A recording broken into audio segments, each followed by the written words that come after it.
Textile நண்பர்களுக்கு வணக்கம். இப்போ நம்ம எதை பற்றி டிஸ்கஸ் பண்ண போகிறோம் அப்படின்னா, ஒரு பையர் ஒரு கம்பெனிக்கு வராங்கன்னா ஃபர்ஸ்ட் வந்து அவங்க மேஜராக பார்க்கக்கூடிய ஒரு ஏரியான்னு பார்த்தீங்கன்னா கலர் மேட்சிங் கேபினட். இதில் வந்து ஏதாவது ஒரு டிஃபெக்ட் ஐடென்டிஃபை பண்ணாங்கன்னா அது வந்து மேஜர் இன்சியை போட்டுருவாங்க. எதுக்காக கலர் மேட்சிங் கேபினட் இவ்வளோ தூரம் பார்க்கணும், அது என்னென்ன ரெக்குயர்மெண்ட், அதனால என்னென்ன பாதிப்புகள் நமக்கு வரும் அப்படிங்கிறத நம்ம டிஸ்கஸ் பண்ண போகிறோம். கலர் மேட்சிங் கேபினட் ஃபர்ஸ்ட் வந்து ஷேடு பார்க்குறவங்க என்ன மாதிரி இருக்கணும் அப்படிங்கிறது தான் ஃபர்ஸ்ட் பாயிண்ட். ஃபர்ஸ்ட் வந்து ஷேடு பார்க்குறவங்க dark colours, bright colours, contrast colours இந்த மாதிரி வந்து ட்ரெஸ் வந்து போடக்கூடாது. ஏன்னு கேட்டிங்கன்னா இது போடும்போது இது லைட் பட்டு நம்ம ட்ரெஸ் மேலே பட்டு ரிஃப்ளெக்ட் ஆகக்கூடிய லைட் பார்த்தீங்கன்னா நம்ம சாம்பிளுக்கும் நம்ம கண்ணுக்கும் நடுவில் பாஸ் ஆகி போகும்போது ஒரிஜினல் கலரை டிஸ்டர்ப் பண்ணும். அதனால பார்த்தீங்கன்னா ட்ரெஸ் வந்து கரெக்டாக இருக்கணும். அதுக்கப்புறம் பார்த்தீங்கன்னா அவர் வந்து டயர்டாக இருக்கக்கூடாது, கண் சோர்வாக இருக்கக்கூடாது, ரொம்ப நேரமாக சைடு பார்த்து கண் சோர்வாக இருக்கக்கூடாது, டயர்டாக இருக்கக்கூடாது, மென்டல் டிஸ்டர்பன்ஸாக இருக்கக்கூடாது, கிளியர் மைண்டோட இருக்கணும். இந்த ஷேட் டீவியேஷன்ஸ் வந்து குறையும்.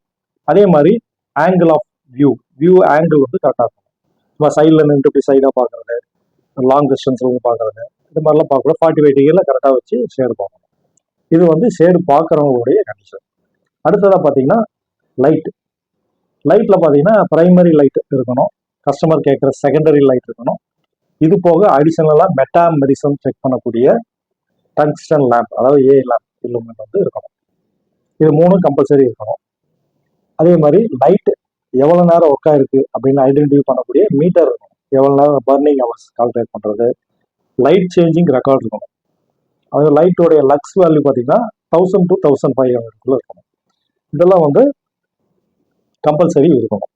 அதுக்கப்புறம் லைட் பார்த்தீங்கன்னா ஒரு சில கேபினெட்டில் பார்த்தீங்கன்னா வெரி வெயிட் மாதிரியான கேபினெட்டில் டைரெக்டாக வந்து சாம்பிள் மேலே போகும். இதே பார்த்தீங்கன்னா நெட்வொர்க் மாதிரி போனீங்க அப்படின்னு பார்த்தீங்கன்னா லைட்டுக்கும் அந்த கீழே வரக்கூடிய டேபிளில் வந்து விழுறதுக்கு முன்னாடி ஒரு ஃப்ராஸ்டட் கிளாஸ் போட்டு அதை டிஃப்யூஸ் பண்ணுவாங்க லைட்டை. அதில் பட்டு லைட்டை வந்து ஸ்கேட்டர் ஆகி எல்லா ஏரியாவும் போய் ஃபேப்ரிக் மேலே வரும். ஏன்னா ஃபேப்ரிக்குடைய நெட்ஸ் பொறுத்த வரைக்கும் ஃபேப்ரிக்குடைய சர்ஃபேஸ் வந்து பிளைன் கிடையாது. அதனால அது போய் வெவ்வேறு ஆங்கிளில் பட்டு அதுலேருந்து ரிஃப்ளெக்ட் ஆகக்கூடிய லைட்டை நம்ம வியூ பண்ணும்போது தான் நமக்கு வந்து ஒரு கிளாரிட்டியான ஷேடு, எக்ஸாக்ட் ஷேடு வந்து நம்ம ப்ரிடிக்ட் பண்ண முடியும்.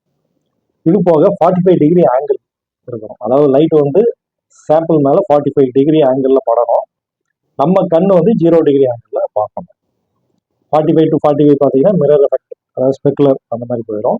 அதுக்கு பதிலாக பார்த்தீங்கன்னா நாம் வந்து 45 டிகிரியில் லைட்டை வந்து விழ வச்சுட்டு 0 டிகிரி ஆங்கிளில் நம்ம வந்து வியூ பண்ணலாம். நமக்கு வந்து எக்ஸாக்ட் கலரை வந்து நம்ம ப்ரிடிக்ட் பண்ண முடியும். இது இல்லாமல் சுற்றி டார்க் ரூம் இருக்கணும். கலர் மேட்சிங் கேபினெட் பார்த்தீங்கன்னா லைட் கிரே கலர்.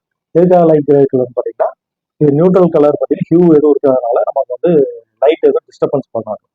அது போக கிரே கலர் வந்து கண் வந்து டயர்ட் ஆகாமல் அப்பப்போ அந்த கலரை பார்க்கும்போது கண்ணுடைய டயர்ட்னஸ் வந்து குறையும். இந்த 2 ரீசனுக்காக தான் சுற்றி வந்து லைட் கிரே கலர்ஸ் வந்து பெயிண்ட் பண்ணுறோம். அது இல்லாமல் டார்க் ரூம் இருக்கும். ஏன்னா வெளி லைட் எதுவும் வந்து நம்ம கண்ணுக்கும் அந்த சாம்பிளுக்கும் நடுவில் கிராஸ் ஆகி போகக்கூடாது. அது போச்சு அப்படின்னா நமக்கு ஷேடு வந்து எக்ஸாக்டாக நம்ம ப்ரிடிக்ட் பண்ண முடியாது. இந்த லைட்டினுடைய எஃபெக்ட் வந்து அதில் தெரிஞ்சு நம்ம வந்து ஷேட் டிசிஷனை வந்து நம்மளுடைய ஷேட் டிசிஷனை மிஸ்கிரியேட் பண்ணிடுவோம். இதுதான் வந்து basic requirement of colour matching cabinet. இதை வந்து கரெக்டாக வந்து நம்ம மீட் பண்ணணும்.